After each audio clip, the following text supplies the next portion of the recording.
This is the Brandon Smith Show, and I am your host, Brandon Smith, and the entire purpose of the show is one singular thing, and that's to help you live a life that much more free from dysfunction.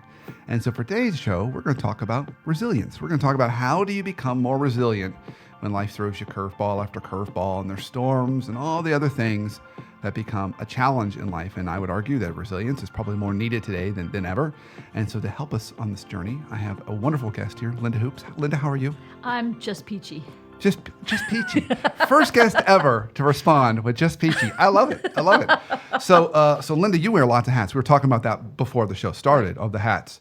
So you're a speaker, you're an author, Yes. you're president of Resilience Alliance. Right. Just to name a few. And there's Absolutely. plenty after that. But I feel honored that I have an expert to talk to us about resilience, because who doesn't want to become more resilient? I'm delighted to be Be a here. little tougher with all the stuff that gets thrown at us. So before we jump into our topic today and kind of jam on it, I would love to hear a little bit more about your journey and story. How did you kind of come to this space? What's been that path? The short version of the story, I started as a college professor. My background's in workplace psychology, and so I taught in various places, including Georgia Tech, and left there to join the private sector. I went to work for a consulting firm that focused on organizational change. Cool. And so I was their research director, and one of my first assignments was to develop a tool to help people understand their resilience as they were going through organizational change. And so I worked with Wow. that firm for a long time, and then about 10 years ago, with their collusion, I spun off my own firm, and now we teach people to use a resilience tool and training materials to help increase resilience in the workplace. And I've just started over the last few years to focus on how do we bring that to people outside the workplace as they're dealing with challenges like aging parents or children with special needs or other kinds of things that might disrupt you. Fantastic. I mean, I'm so excited that you've kind of taken your career journey and your vocation journey and kind of narrow it down to such an important need. And then expanding a little bit into both personal life. Yes, absolutely. Because I think that's definitely, technology's definitely made those lines a lot blurrier. It Personal, has. professional, it's just kind of all this big stew. Well, and we keep learning new things in the world. There's so much new coming out in neuroscience about how the brain responds to challenges, and that all starts to inform that. I've become much more focused on how people build their energy, because energy is the power supply for resilience. And no matter how psychologically ready you are for things, if you're flat out of energy, there's nothing you can do. I need some more energy, folks. I need some more energy. Isaac, you need some coffee in here, quick. Wow. I'm already learning something. We just started. Okay, so why don't maybe a good starting place, because resilience is such a big topic, but an important one. I would be curious what you have seen in your years working on resilience. Are you seeing it become more critical, more essential, about the same as it always has been, just higher on people's priority list? What have you seen evolve in this space? It's a great question. The pace of life continues to get faster, and the challenges come at us faster. So and I'm not the they're only bigger. one. You are not? I thought I was the unicorn in the room. Apparently not.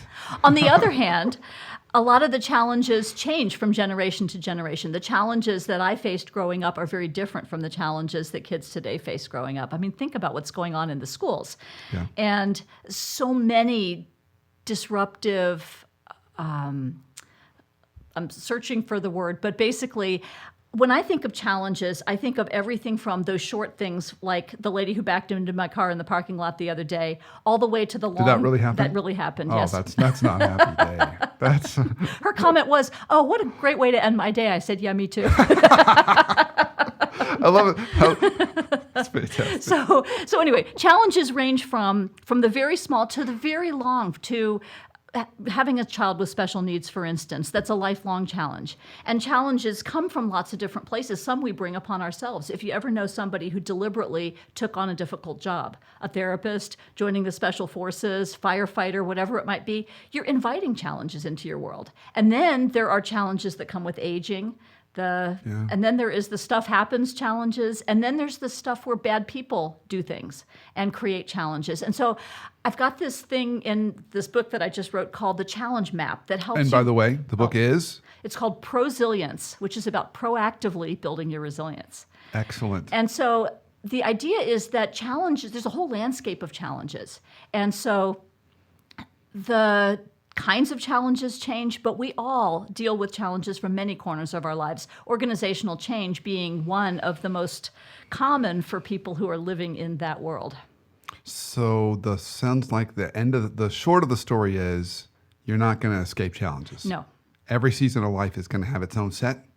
And so to think that you're going to reach this place of no challenge is probably not realistic. It's more about how do we deal with what could come and likely is going to come.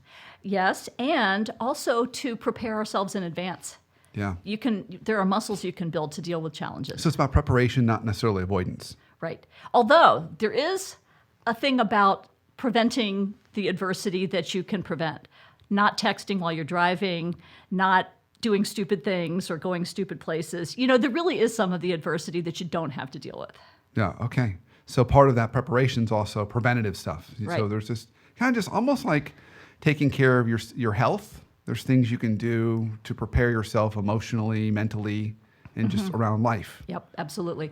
All of that feeds into being resilient because if you have fewer challenges coming your way, and then when you do meet them, you take less energy and experience less dysfunction as you're going through the challenges, then you're better off and you can take on bigger and better challenges. Want that. I know. I want that. That thing you just said, I'll take two. Okay, all right.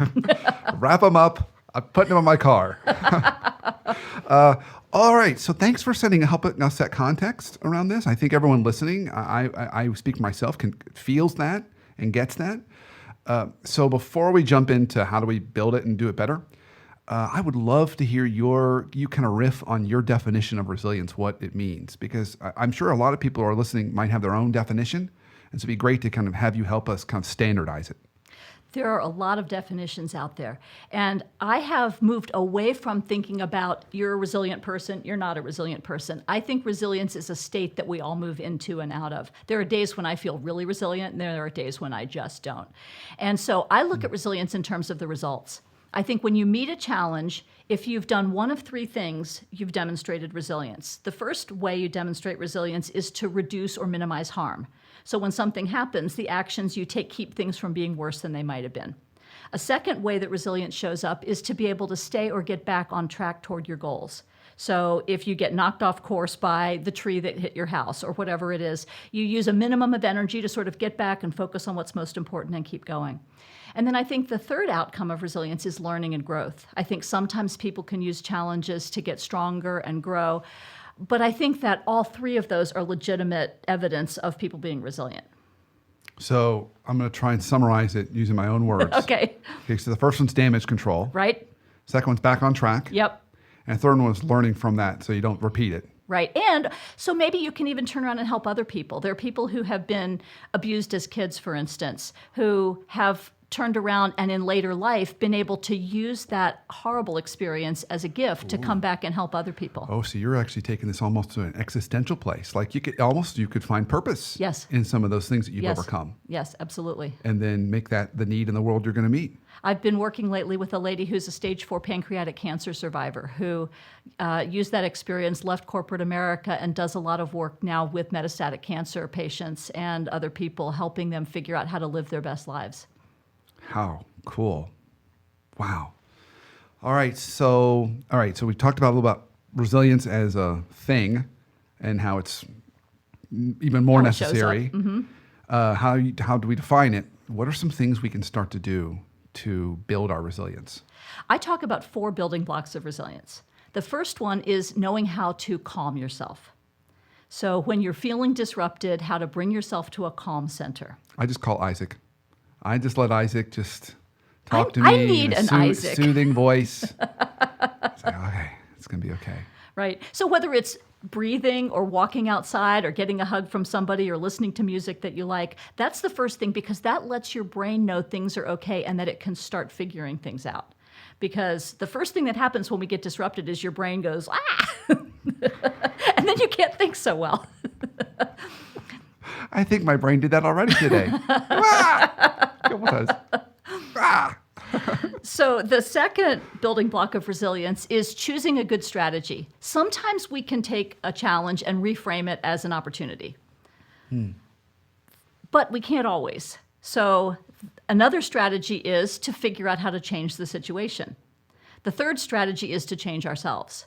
So strategy 1, reframe the challenge as an opportunity. Strategy 2, I'm still dealing with the problem, but I can fix it. The third one is I can't fix it, so I've got to deal with it and live with what is. And so choosing the right strategy in any given situation is the second building block of resilience. How do you know which one to pick? Well, try first the one about reframing it, because that takes a lot of the load off. I'll give you an example. I perform on stage as a musician occasionally. And one of the things I learned... What do you play? I have to ask. play in an Irish band. I play Fantastic. guitar and drum and sing. Oh, And I'm awesome. working on learning the mandolin. I'm really excited about that too. So Cool. anyway, when I go on stage, and even before I came in for this podcast, I was feeling butterflies, that stage fright thing, all that adrenaline rush. And somebody helped me understand that even professional musicians feel that, but that they are recognizing that it's just adrenaline in their body. It's not fear, it's excitement. And so I could reframe that stage fright as excitement about wanting to get out there and do a good job. And then it didn't feel so scary.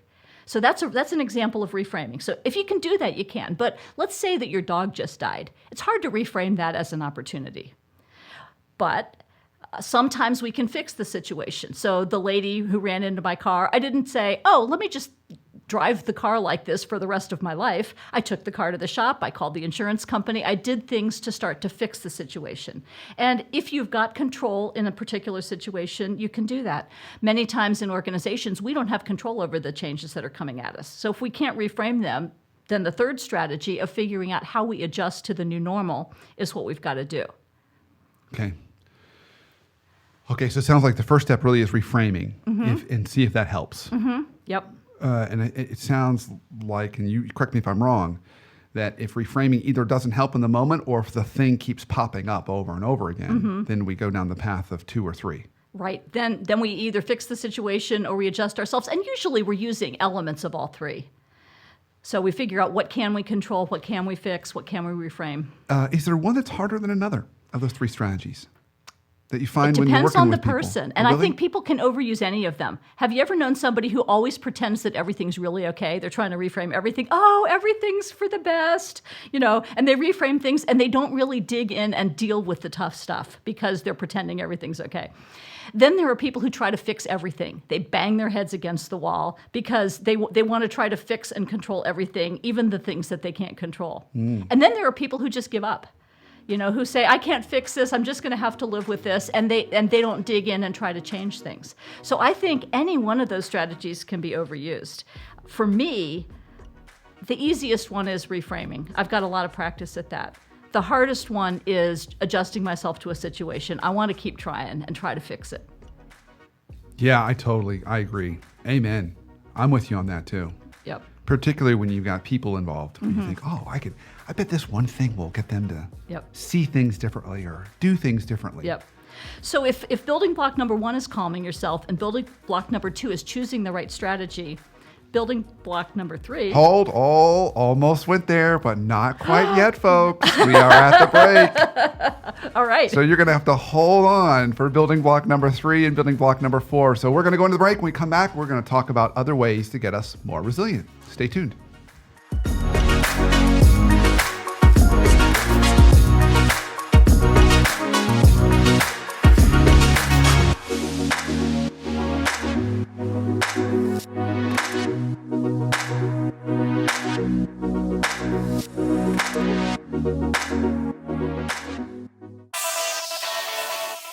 Hey everyone, this is Brandon. I hope your 2018 is everything you'd hoped it would be. That said, we could all use a tune-up. Go to my site, theworkplacetherapist.com, www.theworkplacetherapist, all one word, .com, for a library of resources for you. You can find past shows, blog posts on navigating workplace dysfunction, and even my TED Talk on the contagiousness of emotions in the workplace. And that's not all. There are the Workplace Happiness Workbooks to help you find happiness in your job, and even a tab to Ask the Therapist, where you can ask me anything on your mind. We all need a tune-up once in a while. Get yours today.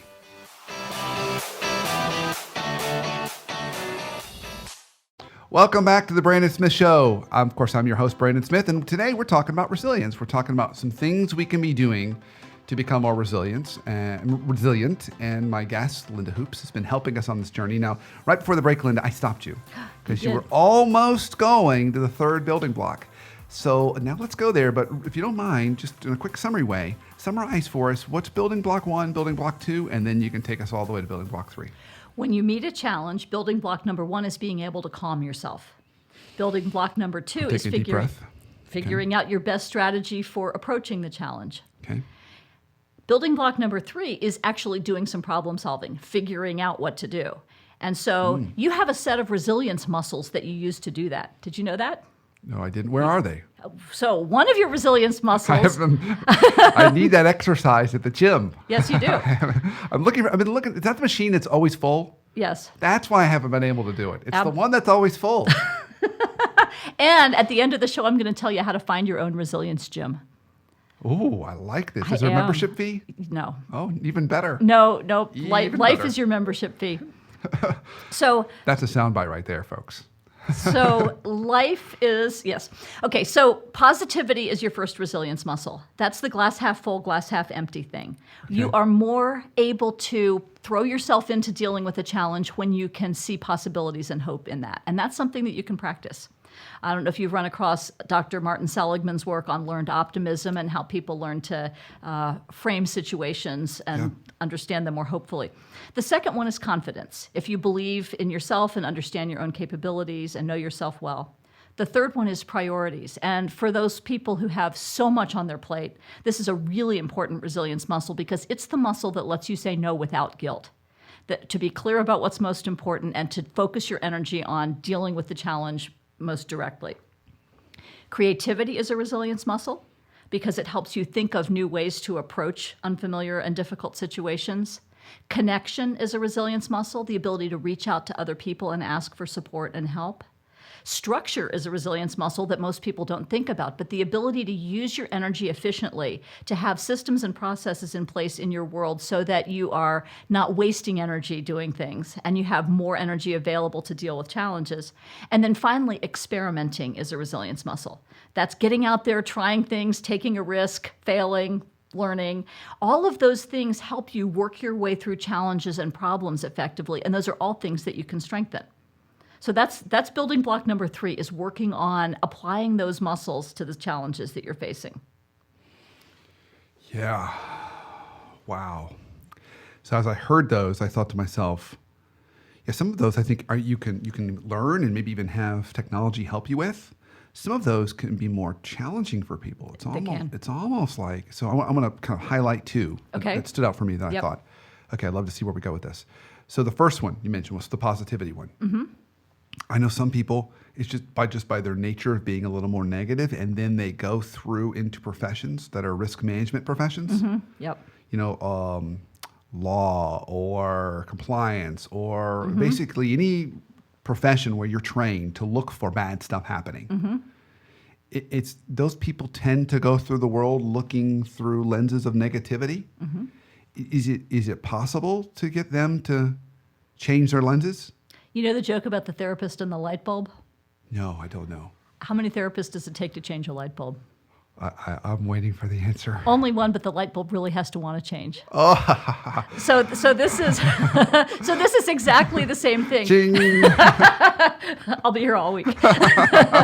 So for the positivity one, if somebody wants to change that, I think there are ways that they can. And they can be some simple things. I believe that the biceps curl for your positivity resilience muscle can be as simple as keeping a gratitude journal, writing down something every day that you're grateful for. Love that. My husband and I, every night when we sit down to dinner, each share one thing that we're grateful for about that day. And sometimes it's just we're sitting here with a roof over our head and food in front of us. But sometimes it's more than that. So I think you can start to rewire your brain to pay attention to the positive. The military does a lot of resilience training, and this is one of the cornerstones of that is spot the good. Oh, cool. Oh, good. That's really great. Yeah. Okay. All right. So the second one that I wanted to touch on. Okay. It seems like confidence, which is your second muscle, is kind of core to some of the other things like creativity and experimentation. I mean, you have to have enough confidence to put yourself out there. Right. And knowing that, kind of in the entrepreneurial world, that whole fail fast kind of mantra, which sounds like a form Yep. of resilience. Yep. How do you develop that muscle? One of the places that you start is by shifting from a fixed mindset to a growth mindset. So Carol Dweck is a psychologist who has written a book called Mindset, and she says that people have two theories about how people work. One is that you're stuck with who you are, and so your job is to prove to people how good you are. And the other is that you can continue to learn and change and grow. And I think I didn't make that shift until long after I graduated from high school. I always had to show people how smart I was, make straight A's, whatever. And then finally I learned, no, it's about growing and learning and changing. And if you see yourself as a person that can grow and learn and change, then when you fail, when you hit setbacks, it's information, right? It's not judgment on you. And so I think one of the ways you build confidence is by recognizing that you can learn and grow and practice and try new things and build new skills. And so the more you know about what you can do, the more you practice, the better off you are. Super cool. It made me think of a phrase a mentor of mine used to always say. And he said, when you're kind of at your best, you kind of hold in your mind your enough and your limitedness. Mm-hmm. Yep. Which is you're not perfect. You can always you can figure it out. Right. And you can grow and shift and evolve. And perfect isn't the goal. Mm-hmm. But the same kind of idea that you're holding on to. That's the only way my book got done, was just recognizing that it's not going to be perfect, but it's going to be done. Yeah. I'm going to say this, just among friends. Okay. So I'm writing my first book right now. So I've got a couple of ebooks out there, but my first real book. And the comforting thought, maybe this goes back to reframing, is I've said to myself, rather than trying to make this perfect, because it's my first book, I'm just accepting the fact it's probably going to be a little not perfect. Actually, that's not quite what I tell myself. I'm like, it's okay if it's a little crappy. Like it's not intended to be crappy. So please read my book when it comes out. But I'm trying to give myself grace in that the next one I write after this will be better than the first one. And because I would have learned things in the process. Right. And while I'll be really proud when this book comes out, 2 or 3 books down the road, I'll look back on it and say, look at how much I've changed over time. This is my second book. I co-authored the first one. This one's much better. Yeah. And you have to, and you can edit this out, but you have to give yourself permission to write shitty first drafts. Yeah, totally. I mean, and part of what I've learned from people is, even when they're starting off with a blog, is they don't know, they won't be able to write the first blog post because they expect it to be perfect. So when I started my blog, I just started writing. Yep. And then I'd have a friend of mine, he would read my blog every week when it came out, and then he would comment on all the typos and edits. And he would say, that's why I can't write a blog, because I wouldn't be able to allow myself to publish something with errors in it. And as much as I try and edit them, inevitably there's a typo in it. And I go back and I fix it. He got over that, and now he's got a blog it's in the consulting space, and he has all these readers all the time. But he had to kind of push through that, but that was his block. And his confidence went up. And his confidence went up, and now he's doing so many other cool things. Yes, absolutely. And he's evolved and changed his identity over time. Okay, so that was our third building block. Third building block. There's a fourth. There's a fourth, energy. Oh, yeah. You were Energy hinting is like the this. power supply for Yes, resilience. this was the thing. Yes. Yes, because if you don't have energy to power your physical muscles, they don't work. If you don't have energy to power your problem-solving resilience muscles, they don't work either. So physical, mental, emotional, spiritual energy. Okay, so coffee isn't going to do it. Coffee, I'm going to need more coffee than can that. temporarily help. But I'm going to need more than that. You're going to need more than that. How do you? So of the 4, you rattled them off as if they're 4. They're equally important. Are they all equally important, or is there one that comes first? Physical comes first, I think. Okay, get kind of physical right. So then and that makes sense to me. Right. So then you're that physical feeling well-being. good enough to be able to redeploy that energy into those Right. other things. If you're tired and exhausted, you're not going to be able to focus in meditation or spiritual. Exactly. Yeah, it makes sense. And I think they interact. When you're feeling emotionally drained, you're often feeling physically tired as well. And if you're feeling mentally tired, oftentimes it's hard to get that spiritual energy, that sense of meaning and purpose and connection. Yeah.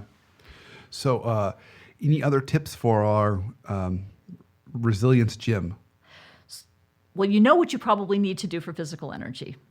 Yes. We all know what we need to do there. For emotional energy, we need to plug the leaks and make sure that we are doing things that bring us joy. For mental energy, we need to make sure that we've got some downtime and that we're not spending all our time in front of machines.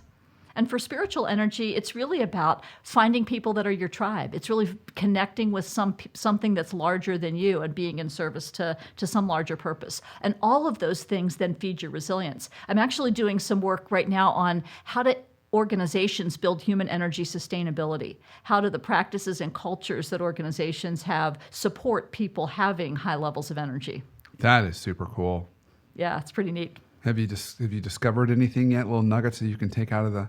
I know it's probably still baking in the oven, but if we were able to just take a look at it while it's still baking. So how many organizational meetings have you been to where what they serve is bagels and juice? Yeah. We're basically talking carbs. Yeah. Versus, some fruit, maybe some cheese, something like that that's a little bit healthier. How many organizations do you sit at a desk rather than taking a meeting walking around? There's lots of ways that you can support that. What are the norms about taking time to go to the gym? What are the norms about getting a reasonable time at home so you can get some sleep, or texting people at 11 o'clock at night? There are organizational culture implications for how people's energy shows up. So making it a cultural priority, and then creating principles and behaviors that support that. Yes, that absolutely. can be as tactical as the kind of food at a meeting. Absolutely. Or rules around email communication. Right, or access to water. Hydration is really important. Yeah. If it costs $2 for a bottle of water, it's not so good. If you have water fountains that have clean water in them that people can have as much water as they want, that's a good thing. Yeah, fantastic. Oh my gosh. I'm looking at the clock. We're almost out of time. We could jam on this for easily another show. So I ask all my guests this question. If you had one good kind of life hack for us on ways we could eliminate dysfunction in our life, either personally or professionally, what would that be? Use small challenges as resilience practice. I live in Atlanta. Oh, use Atlanta traffic as resilience practice. When you hit the traffic, instead of saying, say, "Oh, resilience practice." That's my life hack for you. Just find those small challenges, a surly customer service representative, a lady who backs into your car, whatever it might be, and instead of swearing, say, "Oh, resilience practice. This is a chance to start to rewire my brain." Yeah, the traffic thing for me, that's going to be more than a small challenge. I know somebody who, with his wife, deliberately uses it as loving kindness practice. They get out and they get into traffic, and they'll use it to build their compassion, to think about what's the story that might be going on with these people. I think that's a really great stretch goal for me. Because where I live, anywhere I go, it's going to be 45 minutes to an hour and 15. And with the way the traffic rolls in the city now, it's busy like that. It's busy all the time. So and you know it's going to happen, always, so you can prepare for it. Yeah, that's true. Okay. You get lots of resilience. That's your resilience, now Jim. I feel pressure. Now it's like I was so happy through the whole thing, and now I realize I have to do something with this today. I told you I was going to show you your resilience, Jim. Now you know where it is. That's it. Oh, it's on the roads? Oh, yes. My goodness. Okay, reframing. I'm doing it all. I'm doing the 4 building blocks. We're going there. Okay, so if people want to learn more about you and the great work you're up to, where can they go? They can go to prosilience.com to learn about their own resilience and some free resources for building. lindahoops.com is where I show up as a speaker and author. And hoops is spelled Hoopes. Right. Got to have that E in there. That's right. And then resiliencealliance.com is where we do work with companies and organizations that want to bring resilience inside their organization. Fantastic. Linda, this was an absolute pleasure. You're a gift. Thank you for coming on. It's been a treat. Thank you. I greatly appreciate it. And thank you for listening and watching the show. Of course, you can follow us every single week as we drop a new show on Sunday at 9:30 p.m. And keep up the fight against dysfunction. You can follow us on Facebook.com/Brandon Smith, WPT for Workplace Therapist. Twitter @the WP Therapist. Of course, you can go to my website, The Workplace Therapist, or just Google The Workplace Therapist. I'm the only one. And there are so many other ways to stay in touch. So you can be fed and keep your life functional and less dysfunctional. So until the next time our paths cross and the next show, have a great week and an awesome life.